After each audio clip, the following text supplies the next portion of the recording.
11절부터 29절까지 보겠습니다. 137페이지쯤에 출애굽기 35장 21절이 있습니다.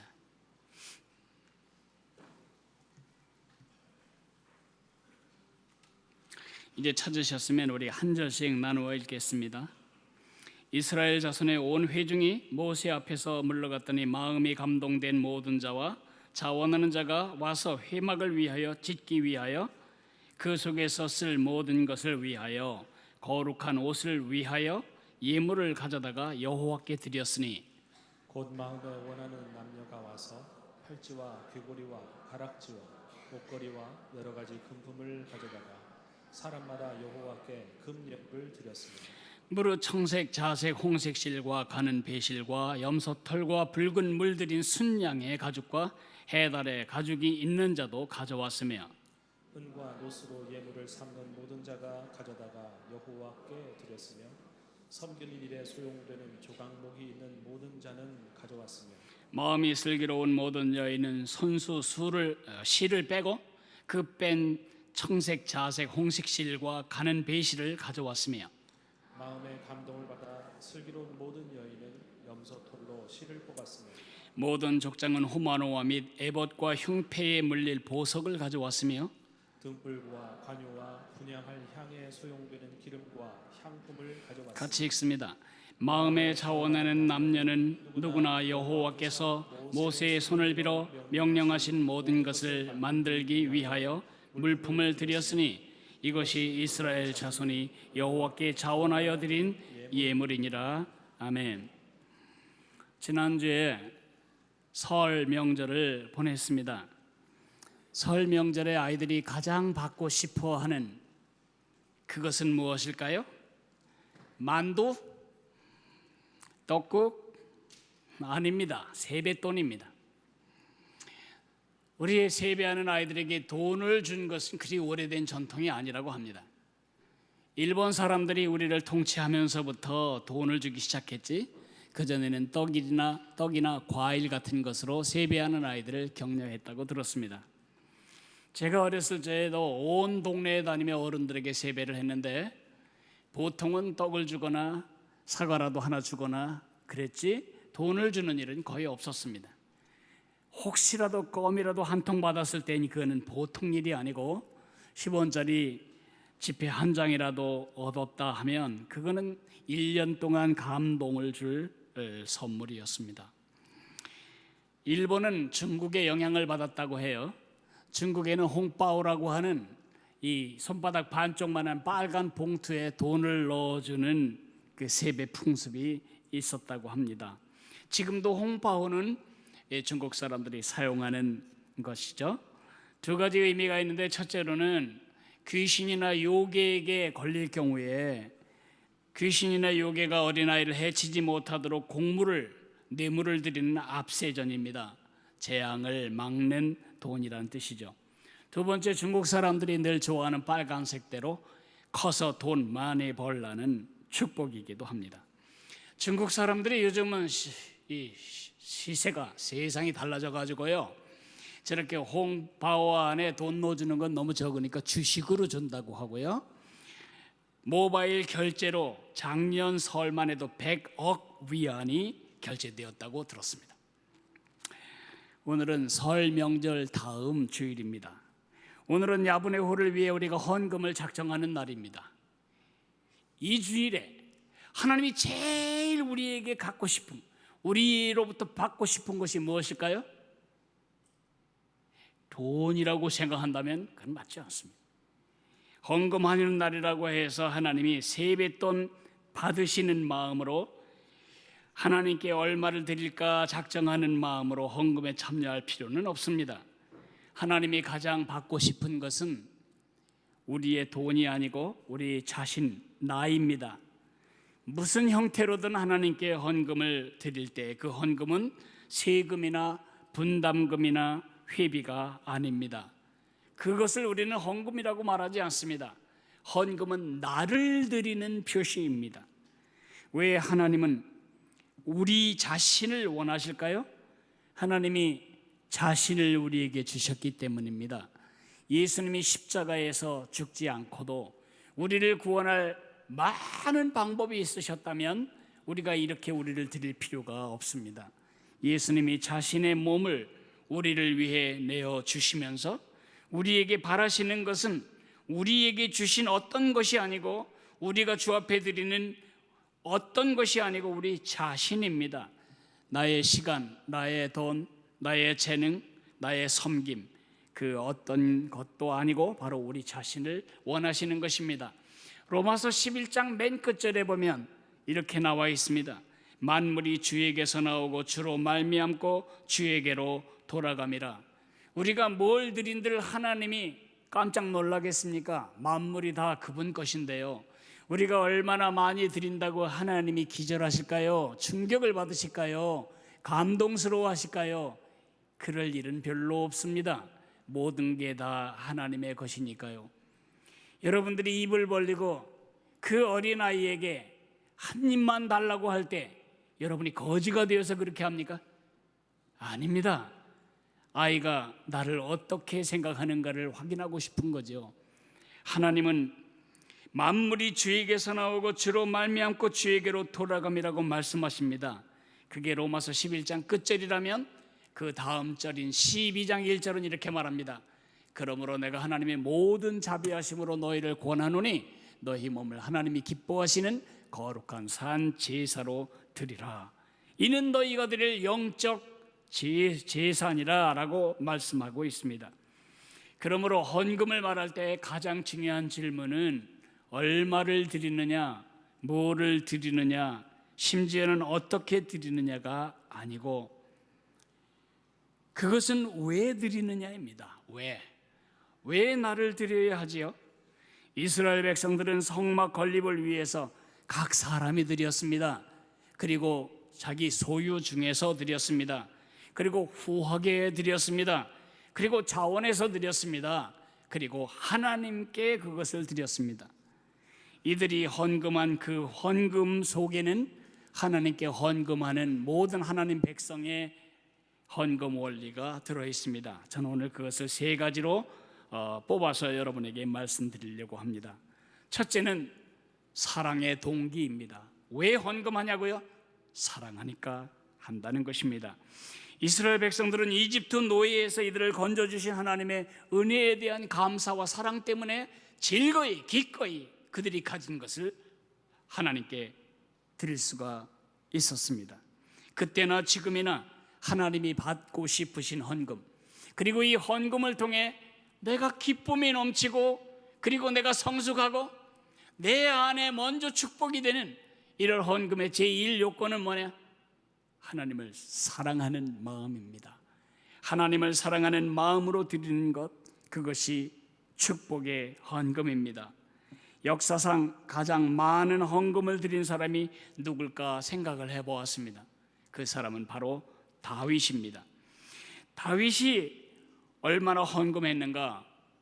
다윗이 성전을 위해 마련한 그의 금과 은과 재물은 그건 말로도 할 수 없습니다. 10만 달란트의 금을 바쳤습니다. 우리나라 현재 돈으로 계산하면 약 300조가 넘는 헌금을 드린 것입니다. 그런데 그거 말고 국가 예산 말고 자기 자신이 가진 사유 재산, 왜 사유 재산이 있죠? 다윗은 평생 전쟁을 한 전사입니다. 전쟁을 하고 승리를 하면 그 탈취물을 다 몫으로 나누게 되어 있습니다. 다윗 앞으로 온 탈취물 중에서 그가 가진 소유가 결정되는 것인데 그 소유 중에 개인적으로 주 앞에 드린 것에 대해 이렇게 말하고 있습니다. 역대상 29장 3절 4절을 보면 성전을 위하여 준비한 이 모든 것 외에도 내 마음이 내 하나님의 성전을 사모함으로 내가 사유한 금, 내가 사적으로 보유하고 있는 금, 다른 말로 하면 내 사금고에서 내 은과 금을 하나님께 드렸는데 오빌의 금 3,000 달란트와 순은 7,000 달란트를 드리게 됩니다. 이것을 현대 가격으로 환산한다면 약 1조 원에 해당되는 액수였습니다. 어쩌면 다윗이 자기가 가진 모든 재산을 다 쏟아붓는 것입니다. 왜 그랬을까요? 그러면 하나님이 자기와 자기 후손들에게 복을 줄 거라고 생각하는 복채를 두둑하게 드린 것일까요?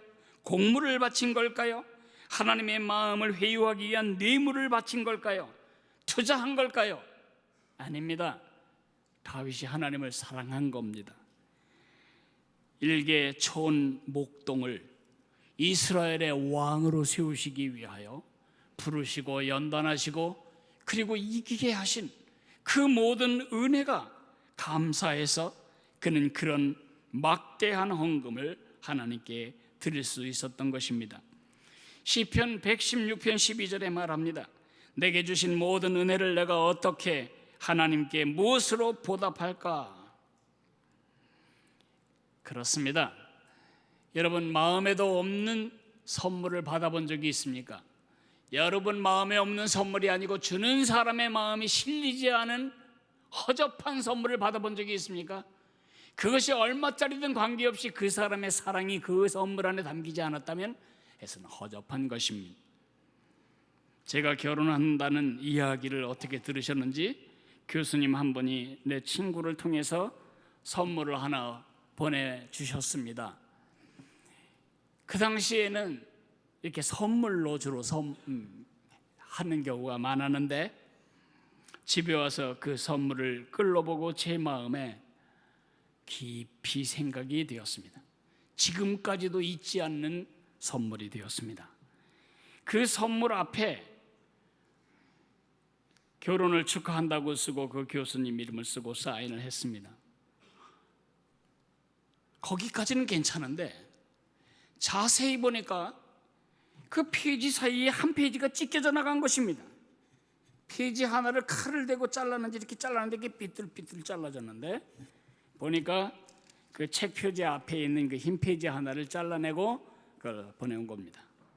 그 책 내용도 제가 지금 생각하면 책꽂이에 꽂아놓기에는 너무 가치가 없는 책이었는데 그나마도 본인이 준비한 책이 아니고 받으신 책 중에 뭐 기증도서 중에 앞에 한쪽을 잘라내고 그렇게 사인을 해서 보내주셨습니다.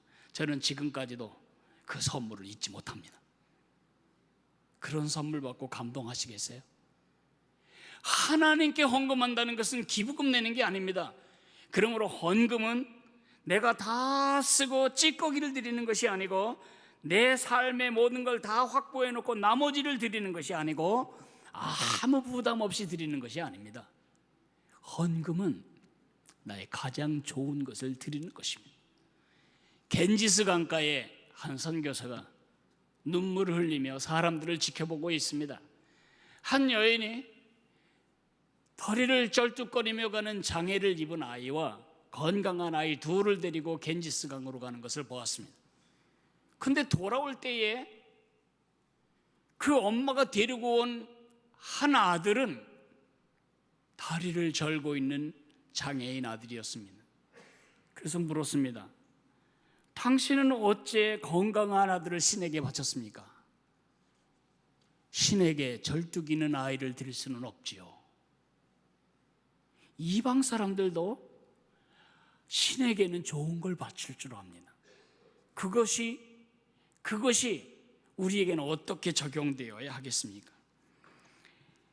사랑이 배제하는 선물이 감동을 줄 수 없는 것처럼 사랑의 동기가 아닌 다른 동기로 헌금하는 것은 하나님께 연락이 되지도 않고 여러분에게 그리고 우리에게 상이 되지도 못합니다. 제가 몇 주 전에 이런 메시지 하나를 받고 많이 울었습니다. 제가 본인에게 양해를 구한 상태에서 그 중에 일부를 여러분에게 읽어드리려고 합니다. 여러분이 이렇게 하지 않았으면 좋겠다, 그런 뜻입니다. 작년 연말에 간단한 수술을 했습니다. 몸에 종양이 생겨서 수술을 했는데 혹시 악성일지도 모른다는 소견을 듣고는 악성에 대한 염려보다는 보험금을 받으면 야분의 홀 건축 헌금을 드려야 되겠다는 생각이 들게 되었습니다. 결과는 악성이 아니라 양성 종양이었습니다. 양성이라는 결과는 감사하지만 건립 헌금을 드릴 수 있는 기회가 사라진 것에 대해 안타까웠습니다. 여러분, 절대 몸에 종양이라도 생겨서 보험금이라도 타서 이거 되게 해주세요, 그런 기도하지 마세요. 여러분이 살아있는 것이 야분의 홀 100개 생기는 것보다 더 중요한 일입니다. 여러분이 중요한 사람입니다. 여러분을 위해 지금 건물을 지으려고 하는 것이지, 건물을 짓기 위해서 여러분이 희생당해서는 안 됩니다. 우리는 희생당하는 게 아니고 기쁨으로 주님을 사랑하는 표현을 표현하는 것입니다. 그런 기도도 하지 말고 그런 기대도 하지 마세요. 그러나 저는 그 마음을 우리 하나님이 받으셨으리라고 믿을 때에 제 마음을 째는 깊은 아림과 울림이 있었습니다. 하나님을 사랑하는 그 마음을 하나님이 이미 받으셨다, 그렇게 생각이 되었습니다. 저렇게 사랑하는 사람도 있구나. 두 번째로는 믿음의 동기입니다. 이스라엘 백성들은 지금 광야를 걷고 있는 나그네들입니다. 미래가 어떻게 펼쳐질지 전혀 예측할 수 없는 불안정한 상황인데도 이들은 하나님께 기꺼이 드렸습니다. 왜 그랬을까요? 하나님이 내 미래에 대한 대책이라는 믿음이 있었기 때문입니다. 우리가 필요로 하는 것이 무엇입니까? 건강만 있으면 난 살 수 있다, 나는 돈만 있으면 살 수 있다, 나는 뭐만 있으면 살 수 있다, 그렇게 믿는다면 여러분은 하나님을 믿는 사람은 아닙니다. 그것을 믿는 사람입니다. 우리가 가장 필요로 하는 것이 무엇입니까? 여러분은 여러분이 필요로 하는, 가장 필요로 하는 것이 무엇인지를 흔히는 모른다는 사실을 인정하셔야 합니다. 우리에게 가장 필요한 것은 당장 필요한 돈이나 건강이 아닙니다. 우리에게 가장 필요한 것은 아버지이신 하나님 자신입니다. 마태복음에 보면 이방 사람들처럼 중언부언하며 구하지 말라고 말씀하시면서 하나님 너희 아버지께서는 너희가 구하기 전에 너희에게 필요한 것이 무엇인지를 알고 계신다고 말씀하십니다. 그게 8절인데 9절은 이렇게 시작합니다. 그러므로 기도하기를 하늘에 계신 우리의 아버지여. 여러분과 나 하나님의 백성들에게 1번지 필요, 가장 중요한 필요, 그것은 하나님이 주시는 어떤 것이 아니고 하나님 자신입니다. 아버지이신 하나님, 그분이 대책인 것을 믿는 사람만 헌금할 수 있습니다. 제 아내는 그것을 정말 믿는 사람인 것 같습니다. 유학에서 돌아온 후에 14년 동안 부어온 주택 청약 저금 통장을 하나님께 기꺼이 드리기로 결정하는 것을 보았습니다. 그것은 책임감이 아닙니다. 담임 목사니까 당연히 그래야지, 모본을 보이기 위해서가 아닙니다. 이것은 그 사람의 믿음입니다. 제가 1978년 1월 7일날 결혼했는데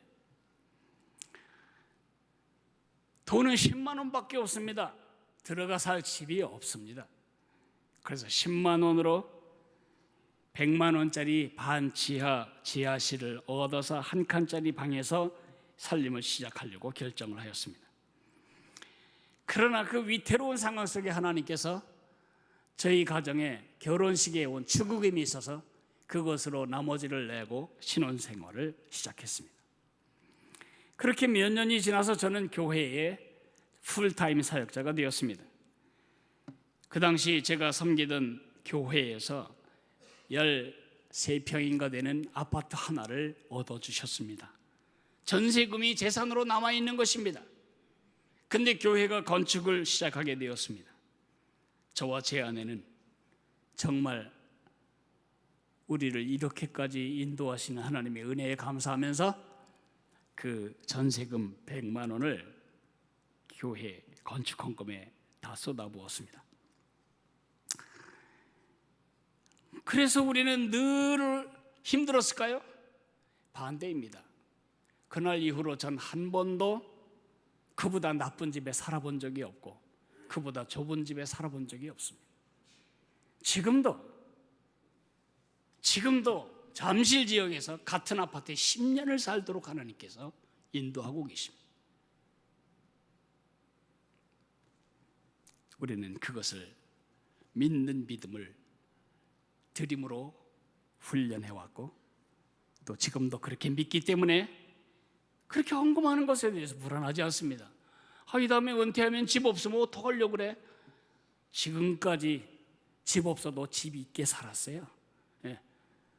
내가 집 만들어서 후대에 물려줄 것도 아니고 사는 날까지 이 많은 게 다 집인데 그중에 내가 들어갈 구멍 하나 없겠습니까?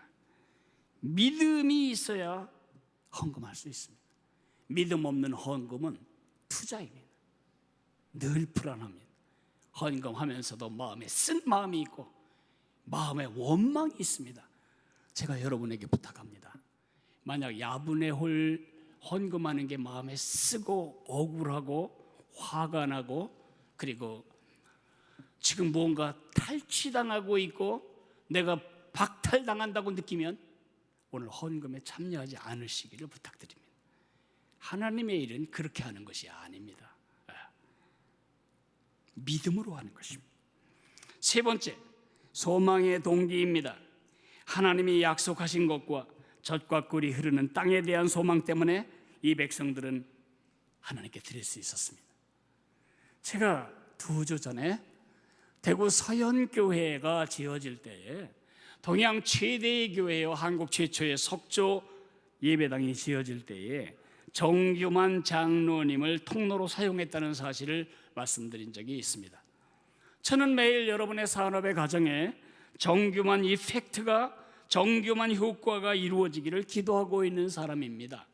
하나님이 우리에게 어떤 일을 시키실 때에는 그 일을 감당할 모든 것을 책임지시는 분이시기 때문에 그렇습니다. 야분의 홀이 여러분에게서 나오는 돈으로 지어질 거다 그런 생각하지 마세요. 그건 착각이고 교만입니다. 야분의 홀은 우리를 통해 나오겠지만 우리에게서 나오는 것이 아니고 저 위에서 나오실 것입니다. 우리는 그의 통로로 사용되는 것입니다. 어느 기업에 어느 가정에 상상치도 예상치도 못한 은혜를 통로로 사용해서 그 은혜로 이것을 짓게 하실지 아무도 모릅니다. 소망이 있는 사람을 사용하실 것입니다. 농부가 아까운 씨를 땅에다 버리고 있습니까? 농부가 씨를 심을 때 그것은 씨를 땅에다 버리는 것이 아닙니다. 농부가 씨를 저기에 놓는 이유는 소망 때문입니다. 이 한 알이 30배가 되고 60배가 되고 100배가 될 거다 그런 소망 때문에 심는 것입니다.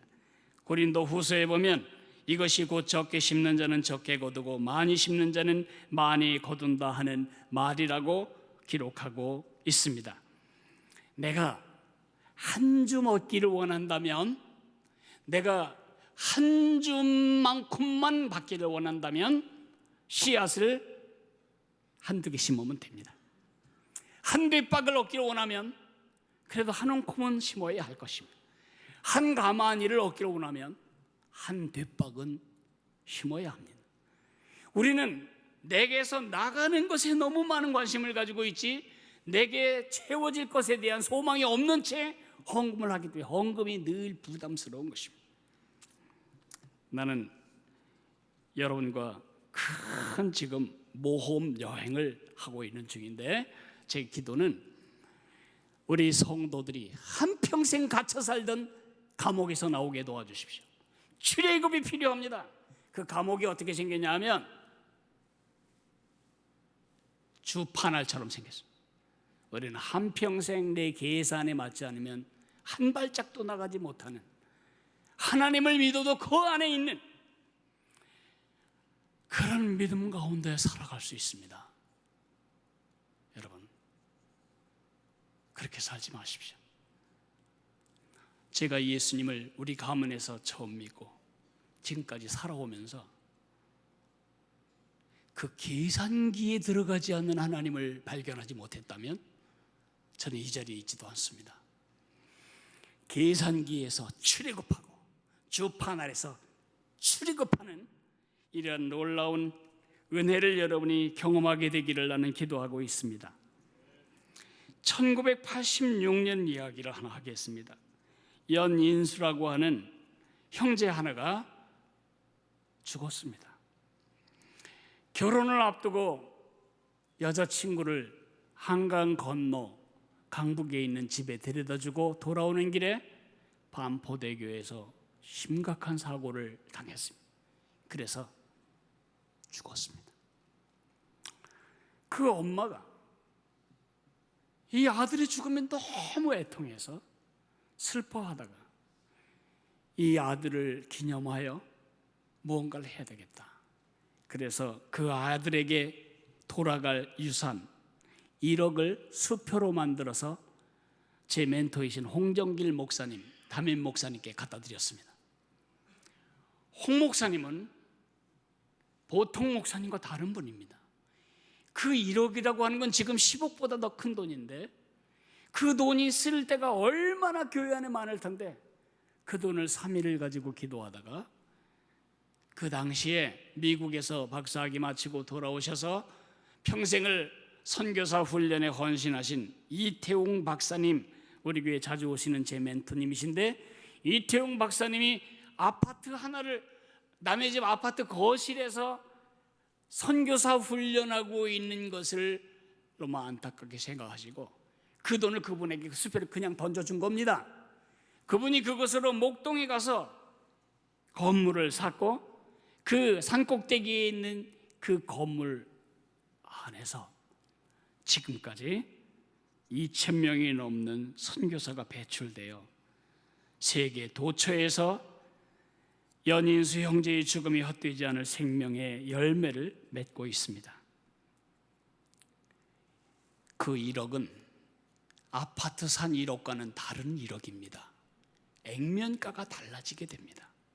어떤 일에 그것을 드렸느냐에 따라서 야보네호를 위해 드린 헌금도 반드시 우리의 내일을 세우고 이 지역사회를 축복하는 액면가가 다른 헌금이 될 것입니다. 다시 말합니다. 헌금은 돈 내는 일이 아닙니다. 기부금이나 부담금이나 세금이나 회비가 아닙니다. 하나님께 나를 드리는 일입니다. 하나님이 기뻐하시고 나를 그 축복이 1번지 수혜자로 만들기 위해서는 헌금의 바른 동기가 필요합니다. 예수님에 대한 사랑, 예수님에 대한 믿음, 예수님에 대한 소망이 표현이 헌금이어야 합니다. 내가 헌금하지 않으면 하나님이 곤란을 겪게 되실까 봐 하나님을 불쌍히 여겨서 헌금할 필요는 없습니다. 하나님은 온 우주 만물을 아무것도 없는 가운데서 만드신 창조주이십니다. 그리고 그분은 시작하신 일을 반드시 끝내시는 분이십니다. 예레미야 33장 2절에 이렇게 말합니다. 이를 행하시는 여호와, 그것을 만들고 성취하시는 여호와, 이것은 천지 창조를 말합니다. 그 이름을 여호와라는 이가 이같이 이르시느니라. 너는 내게 부르짖으라. 내가 내게 응답하겠고 내가 알지 못하는 크고 비밀한 은밀한 일을 내게 보이리라. 크고 은밀한 일은 우리가 상상하지 못하고 알지 못했던 크고 은밀한 일은 저 허벌바 같은 야구장 한 구덩이에 큰 우리 공간이 생긴다, 그것만은 아닙니다. 그것도 작은 일이 아니죠. 왜냐하면 거의 지금 우리가 쓰는 이 공간에 해당하는 2개의 면적이 생깁니다. 우리를 위하여, 우리 자손들을 위하여, 우리 지역사회를 위하여, 한국교회 내일을 위하여 우리가 견본주택으로 일할 멍석이 깔려지는 것입니다. 그러니까 그것도 작은 일이라고 말할 수는 없습니다. 그러나 그보다 더 크고 은밀한 일은 뭐냐? 우리가 하나님의 살아계심을, 하나님의 기도를 들어주심을, 하나님의 공급하심을, 하나님의 인도하심을, 약속을 지키심을, 우리의 믿음과 순종의 상을 주심을 보고 배우고 평생의 간증으로 간직하게 될 종합 선물 패키지로, 세트로 우리에게 하나님이 주시는 것입니다. 하나님은 이 일에 여러분과 내가 사랑과 믿음과 소망으로 동참하기를 바라시는 것입니다. 내가 여러분에게 보여드리려고 물건 하나를 만들었습니다. 제게 재주가 없어서 우리 교회 권민지 집사님에게 부탁을 해서 이 소중한 물건을 만들었습니다.